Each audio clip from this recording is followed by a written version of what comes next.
तो चलिए अब आपको दिखा रहे हैं कि आज इन 20 विधानसभा सीटों के लिए कौन कौन से दिग्गजों की किस्मत आज ईवीएम में कैद होने वाली है और किसकी सरकार बनती है, क्योंकि 20 सीटें और कहा जाता है कि बस्तर संभाग की जो सीटें हैं वही छत्तीसगढ़ की सत्ता तक पहुंचाती है। तो देखिए कौन कौन से दिग्गजों की आज किस्मत दांव पर लगी हुई है, ईवीएम में कैद होने वाली है। पहला चरण आज है और सबसे बड़ा नाम पूजा डॉक्टर रमन सिंह, जिनको हम देख भी रहे हैं। बिल्कुल, डॉक्टर रमन सिंह सबसे बड़ा नाम राजनांदगांव से आते हैं। तो महज ये एक सीट ही है जो इस वक्त बीजेपी के हाथ में है और इस एक सीट पर ही साख दांव पर है। हालांकि कोशिश एक सीट पर पूरी तरह से बीजेपी की तरफ से की गई है। तो आप देख रहे हैं डॉक्टर रमन सिंह बीजेपी की तरफ से राजनांदगांव से, और वहीं दूसरी अगर सीट की बात करें कोटा, ये भी बहुत अहम सीट है। स्वयं मुका बीजेपी से हैं।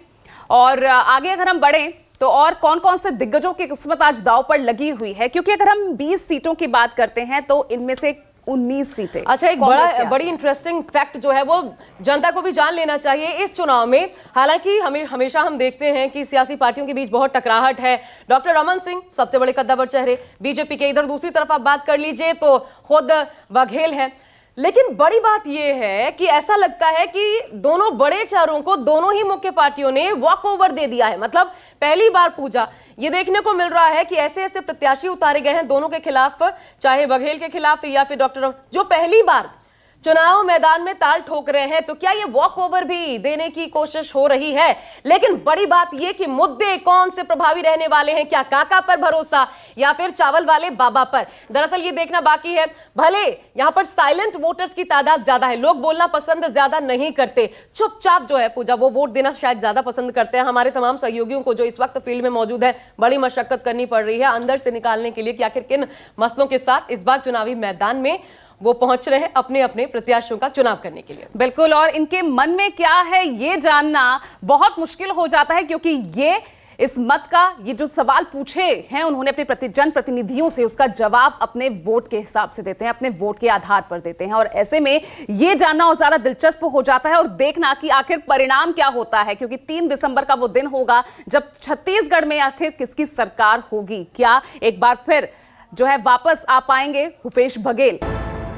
दिन आज है, चुनाव की घड़ी। आज प्रत्याशियों की किस्मत का फैसला ईवीएम में कैद हो जाएगा। कौन कौन से दिग्गज आज चुनावी मैदान में ताल ठोक रहे हैं, आइए एक एक करके आपका परिचय भी करवा दें उनसे। सबसे पहले तो राजनांदगांव, जहां से खुद प्रदेश के पूर्व मुखिया रमन सिंह चुनावी मैदान में ताल ठोक रहे हैं। आज सबसे इंपॉर्टेंट सीट दरअसल यही है। गिरीश देवांगन देखिए कांग्रेस से चुनावी मैदान में है। बड़ी बात यह कि पहली बार ये चुनाव लड़ रहे हैं, तो क्या वॉकओवर दिया गया है, सवाल ये भी पूछे जा रहे हैं। इसके अलावा दूसरा बड़ा नाम स्वयं मुका, देखिए ये कहां से है, कोटा से बीजेपी से। कवासी लखमा जाने माने प्रदेश में मंत्री भी हैं और बहुत चिर परिचित नाम है कवासी लखमा का। कांग्रेस से ये चुनावी मैदान में स्वयं मुका के खिलाफ आज ताल ठोक रहे हैं और बार बार जीतते हैं। तो इस बार भी क्या वो जीत का लय जो है बरकरार रखेंगे, देखने वाली बात है। चित्रकूट की बात, विनायक गोयल बीजेपी से, दीपक बैज कांग्रेस से चुनावी मैदान में इस बार कांग्रेस के लिए ये सीट निकालने की जुगत में लगे हुए हैं। कवर्धा देखिए, विजय शर्मा बीजेपी से। मोहम्मद अकबर ने पिछली बार रिकॉर्ड मतों से 50,000 के ज्यादा अंतर से जीत दर्ज की थी, ये बड़ी बात। इसके अलावा खैरागढ़ विक्रांत सिंह बीजेपी से, यशोदा वर्मा कांग्रेस से। बिल्कुल, तो ये वो दिग्गज है जिनकी आज किस्मत ईवीएम में कैद होगी। लता उसेंडी कोंडागांव से बीजेपी से उतारा गया है। मोहनलाल मरकाम को कांग्रेस की तरफ से उतारा गया है, तो यहां पर भी मुकाबला बेहद कड़ा है। इसके अलावा नारायणपुर की बात कर लें, केदार कश्यप बीजेपी से चुनावी मैदान में है, तो चंदन कश्यप कांग्रेस से इस बार उतारे गए हैं। तो देखना होगा कि यह मुकाबला इस बार, क्योंकि 20 में से 19 सीटें कांग्रेस के हाथ में हैं, अब ऐसे में इस एक सीट को भी बचा पाती है या फिर इस एक से आगे बढ़कर कुछ और सीटें भी अपने हाथ में लाने के कवायद जो की गई है बीजेपी की तरफ में, उसमें सफल होती है या नहीं। कवर्धा का हम सीधा रुख कर रहे हैं। मेरे सहयोगी विपिन श्रीवास्तव वहां से जुड़े हुए हैं। इसके अलावा मैं कोंडागांव से भी हमारे सहयोगी हैं। जगदलपुर का रुख करूंगी, जहां से हमारे साथ है वैभव शिव पांडे। बिल्कुल, जगदलपुर से वैभव हमारे साथ है, सीधा उनका रुख कर लेते हैं। वैभव शिव पांडे को आप देख पा रहे हैं और 7 बजे से यहां पर मतदान। वैभव, कल ही एक खबर आई, बीजेपी नेता रतन दुबे, उनकी हत्या कर दी, नक्सलियों के ऊपर आरोप लगा, समर्थित कांग्रेस के, ये बीजेपी ने आरोप भी लगाया। क्या फर्क पड़ा है इसका? आज लोगों में किसी प्रकार का कोई डर सुरक्षा को लेकर, या ये जो कल घटनाक्रम घटा इसका असर किस रूप में सामने आया है सुरक्षा पर? और देखिए जिस विधानसभा सीट पे मैं हूँ वहाँ पे तो बिल्कुल असर नहीं है। चित्रकूट विधानसभा में बड़ी भीड़ जो है नज़र आ रही है, जबकि यहाँ सुबह 8 बजे से मतदान होना है, लेकिन पिछले 1 घंटे से यहाँ भी भीड़ जो है वो मतदान केंद्र के बाहर नज़र आ रही है। चाहे वो महिलाओं की भीड़ हो या फिर पुरुषों की भीड़ हो, उनकी भीड़ दिख रही है। तो मतदाताओं में तो खासा उत्साह है। जो फरमान नक्सलियों की तरफ से जारी किया जाता है, चुनाव का बहिष्कार किया जाना है या ग्रामीणों की हत्या होती है, नेताओं की हत्या होती है, उसका कोई असर मतदाताओं पे नहीं है। वो इस लोकतंत्र के महापर्व में बढ़ चढ़ के हिस्सा लेते हैं और बस्तर में हमेशा देखा जाता रहा है। तमाम जगहों पे मतदान होते हैं, मैदानी इलाकों में भी मतदान होता है जहाँ पे नक्सल गतिविधियाँ नहीं हैं, लेकिन बस्तर के इलाके में नक्सली खौफ के बीच में भी मतदाता मतदान करने के लिए जरूर पहुँचते हैं। और यही वजह है कि यहाँ प्रतिशत हमेशा 75% से पार होता है। चित्रकूट विधानसभा में पीसीसी अध्यक्ष और कांग्रेस के बस्तर सांसद दीपक बैज की किस्मत दांव पे है।